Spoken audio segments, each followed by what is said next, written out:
अलग अलग જે સમાજના વર્ગો છે, એનજીઓઝ, વિવિધ રિલિજિયસ વર્ક, રમતના જે વીરો છે એ બધા જ આ સાયક્લોથોનમાં જોડાશે. આની સાથે જ કાર્યક્રમ પછી જે છે ફિટ ઇન્ડિયા જે પ્લેજ છે નેશનલ લેવલની પ્લેજ પણ લેવામાં આવશે. તો 29થી 31 સુધીમાં આખું નેશનલ સ્પોર્ટ્સ ડેની ઉજવણીનો આ તરીકે પ્રોગ્રામ રહેશે.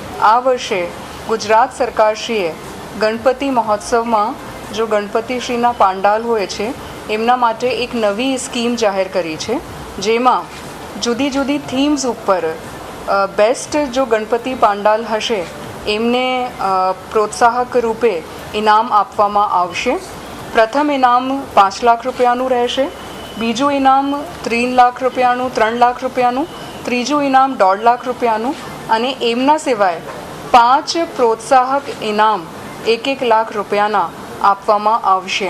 અમે જેટલા બી ગ્રાઉન્ડ અમે નક્કી બારિશને ધ્યાનમાં રાખીને ગ્રાઉન્ડ નક્કી કરીને આ બધા અમે લોકો આપના ડેલી બતાવતા રહીશું કે કઈ સ્પોર્ટ્સ મીટ ક્યાં થવાના છે જોઈએ, અને ટીમોને બી અમે લોકો કોન્ટેક્ટ કરવાના છે સામેથી. અને જો સ્કૂલ કોલેજીસ છે, જો અહીંયા અલગ અલગ જો ટીમો છે, જો ક્લબો છે, આ બધાને અમે લોકો અપ્રોચ કરીને એના જો સમાવેશ કરાવવાના છીએ.